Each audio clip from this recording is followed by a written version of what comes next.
In this episode of my DualSense battery testing series, I'm putting some claimed 8.88 watt-hour replacements to the test. These came from the KOSKER Amazon store. I'll include a link in the video description for easy access. I picked these up mainly because they're affordable, with the 2-pack coming in at just $15. Plus, they seem pretty popular on Amazon with solid reviews from buyers. The batteries have a model number of VG-P5366. There doesn't seem to be a specific brand name attached to it, so I'd expect you'll find this same model available from multiple vendors. It comes with 2 batteries, a 00 Phillips screwdriver, a plastic pick to aid in opening the DualSense controller, and a little instruction booklet. The battery is not in a hard plastic shell, so it will need more care when mounting. To aid in that mounting, it has an adhesive pad on the back of the battery, and you will want to use it. Another reason I chose this battery for the first test is I believe achieving 8 to 9 watt-hour capacity should be pretty straightforward in this size and volume. The cell is listed at 8,880 milliwatt hours, so that is for sure a marketing value. That comes from the 3.70 volts at 2.4 amp hours, which probably should be 3.65 volts. Not a huge difference, but it doesn't look as fancy as 8880. But even if the battery delivers only 8.76 watt hours, at the given price, that would turn out to be a good battery, if over time it has a decent cycle life. I put both batteries through about 10 days of testing, focusing mainly on the one that delivered the lower power output. I'll call that battery number 1. This chart shows the lowest values I recorded, and they all turned out to come from battery number 1. Looking at the chart here, under a 500 milliwatt load, this battery delivered 8.47 watt hours with a runtime of 17 hours and 6 minutes. For the light rumble load, it came in at 8.41 watt hours over 14 hours and 33 minutes. And finally, at the heavier 1 watt load, we have 8.25 watt hours in 8 hours and 19 minutes. Granted, my sample size is only 2 batteries, but I believe these figures represent the minimum power outputs and runtimes you can expect from them. Now shifting to the maximum values I recorded. These all came from battery number 2. And on this chart, under the 500 milliwatt load, it delivered 8.80 watt hours with a runtime of 17 hours and 48 minutes. For the light rumble load, we got 8.68 watt hours over 15 hours and 3 minutes. And at the 1 watt load, it hit 8.51 watt hours in 8 hours and 36 minutes. As you can see, there's less than a 5% difference between the minimum and maximum values across both batteries and multiple charge cycles, which means these are pretty closely matched units overall, so you can expect performance pretty close to these numbers. And here's a chart that shows the average watt-hour reading across all the test runs for both batteries.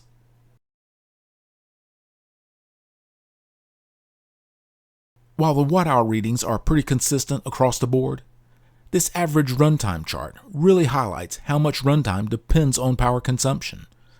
For instance, going from no rumble to heavy rumble can cut the controller's battery life in half. Of course, the big question is how this VG-P5366 battery stacks up against the original Sony OEM battery that comes in your DualSense controller.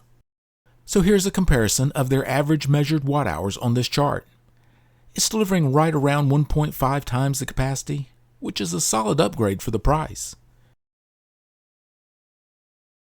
And here's the runtime comparison chart pitting the VG-P5366 against the original Sony OEM battery.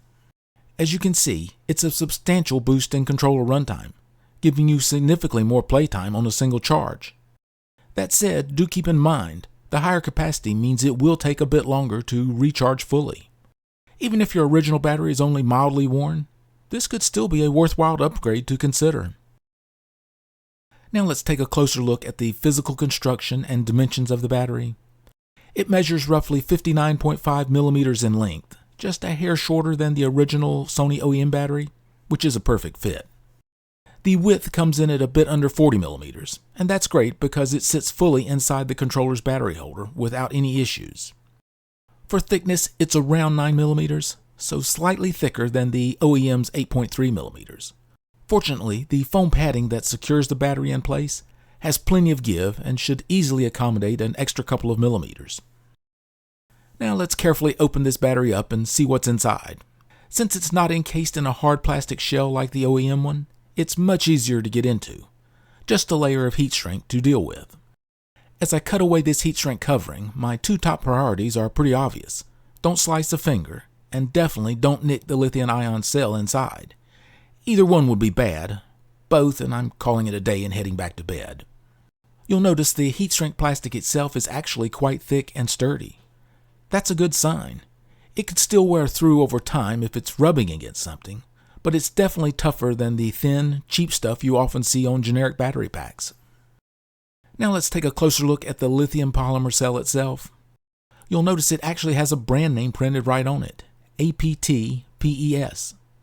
From a quick search, they appear to be a small manufacturer specializing in lithium-ion batteries, and they've been around since 2013.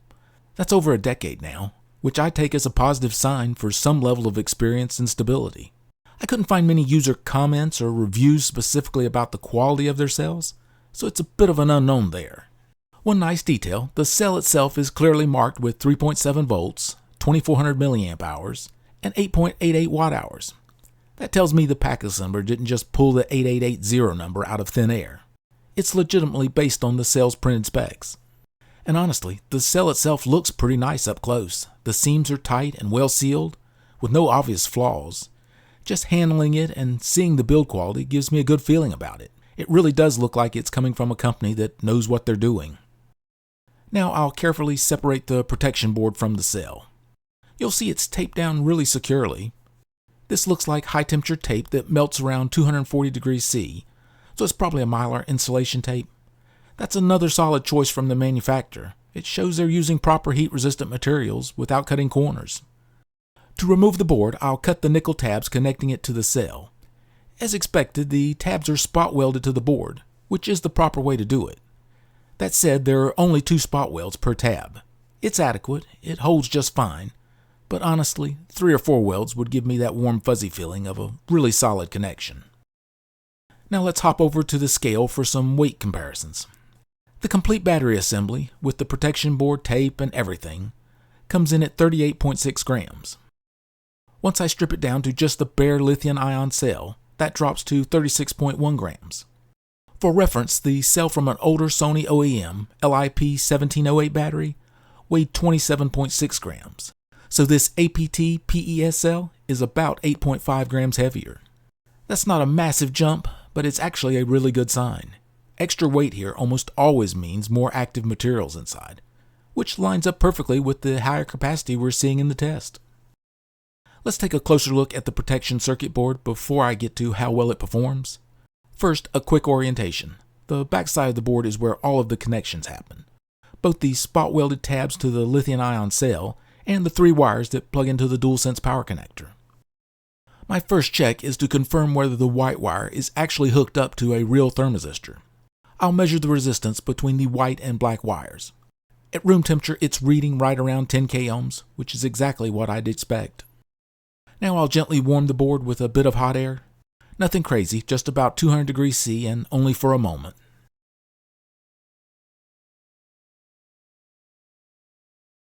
And there we go. Resistance drops to around 6 k ohms.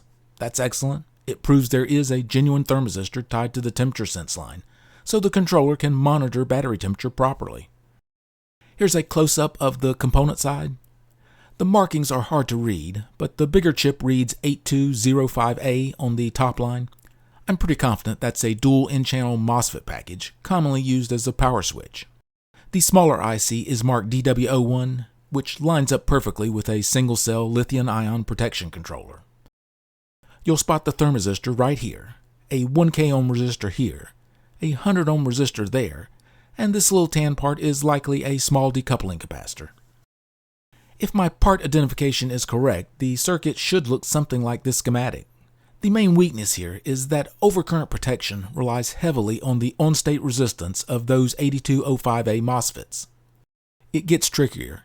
Lots of manufacturers make 8205A compatibles, and that on-state resistance value can vary quite a bit between suppliers. Combine that with the DW01's over 10% tolerance on its overcurrent detect threshold, and the actual shutdown current could differ noticeably from one battery batch to the next. To tighten that up and make protection more consistent, the assembler would need to do some extra calibration or binning, but judging by the overall look of this board, I kinda doubt that's happening. Honestly, this protection circuit is the one area where the build doesn't feel quite as premium as the rest of the battery. That said, let's put it through its paces next and see if it actually does the job. Now we're moving into the overcurrent discharge test. I've got an electronic load connected to the battery, and I'll start at 1.5 amps, then gradually step it up to see when, or if, the protection circuit kicks in and shuts things down. Just so you know, the JST connector on the DualSense is officially rated for about 1 amp continuous. Ideally, we'd like the battery to cut off somewhere between 1.5 and 2 amps to give some headroom without being overly aggressive. But after looking at the protection circuit earlier, I already suspected this battery isn't going to be that conservative. Honestly, I'd be happy if it shuts down around the 3 amp mark. Here we go. I've set the load up to 3.1 amps, and it's still running. That's a surprising amount of current being pushed through those tiny little wires.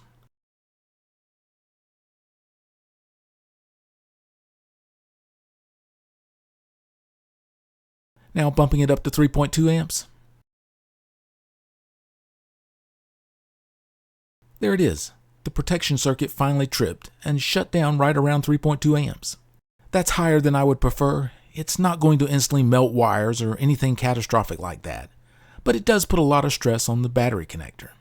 That said, if your controller is even trying to pull 3+ amps continuously from the battery, something has gone seriously wrong inside the controller itself.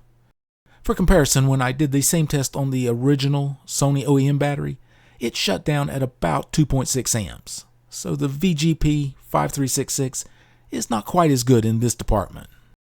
Now we're on to the over-discharge, low-voltage cutoff test. This one takes a while, at least on my end, because I'm draining the battery super slowly.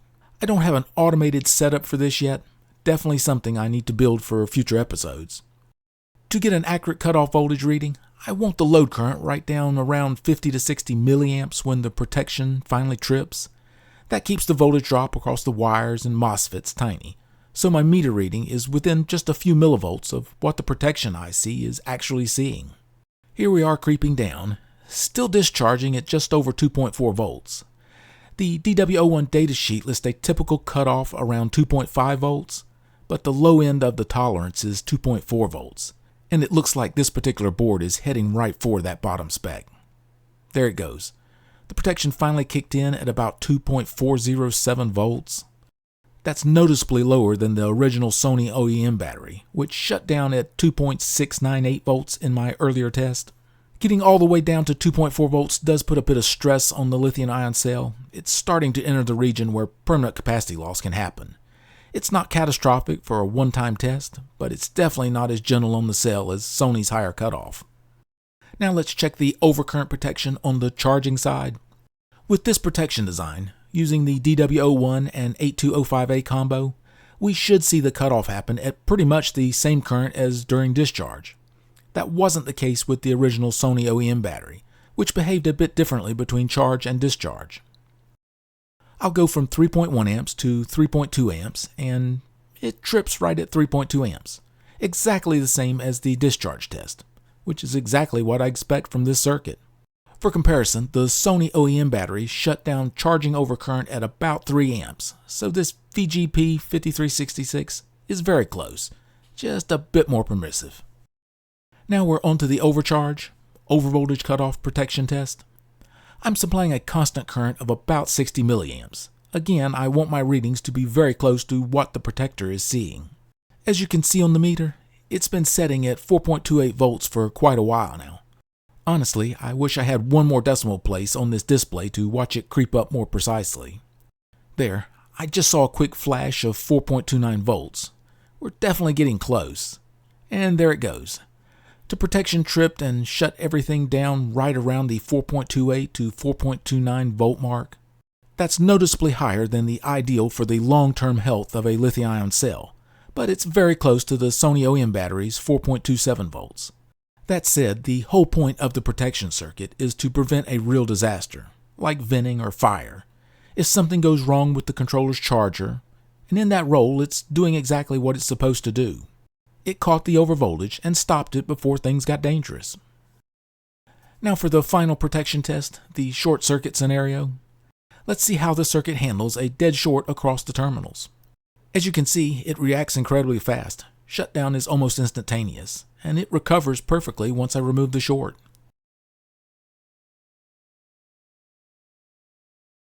I've got my meter set to peak hold, maximum record mode, to try and catch the current spike, but even that's not quick enough. It's only registering about 3 milliamps, which is basically nothing. In reality, there's almost certainly a very brief surge, easily 20 amps or more, right at the moment of the short, but the protection circuit kicks in so quickly that the total energy involved is tiny. No heat buildup, no damage to the cell, wires, or the board. Just a clean, safe cutoff. That's exactly what you want from a good protection circuit in a real-world accident, like damaged wires or a faulty controller. It handles this test with flying colors. Time to wrap this up with a straightforward conclusion. The big question is always, is this battery worth buying? For the VG-P5366, my answer is a clear yes. But let's add some nuance with the rating card on screen. Capacity accuracy is one of the most important categories to me. It really shows how honest the seller is. The claimed 8.88 watt-hours is extremely close to what I measured.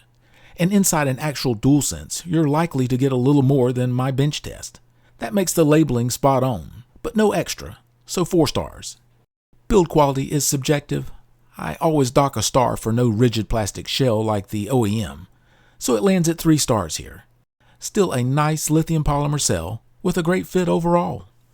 Protection performance is tough to get perfect marks on. Even the original Sony battery would only scrape a 4 in my book, and the more I think about it, that might have been generous. This one earns 2 stars. It works reliably, but the cutoffs are higher and lower than I'd prefer. Cost per watt hour is just simple math. Price divided by the average capacity from my Rumble load test. At around 87 cents per watt hour, it's an outstanding deal so far in the series. If there's a specific DualSense replacement battery you want me to test, leave it in the comments. I do try to read them all. Thanks for watching episode 2. Don't miss the next episode, where I put the Pickle Power LIP1708H to the test. It claims a massive 14.6 watt hours.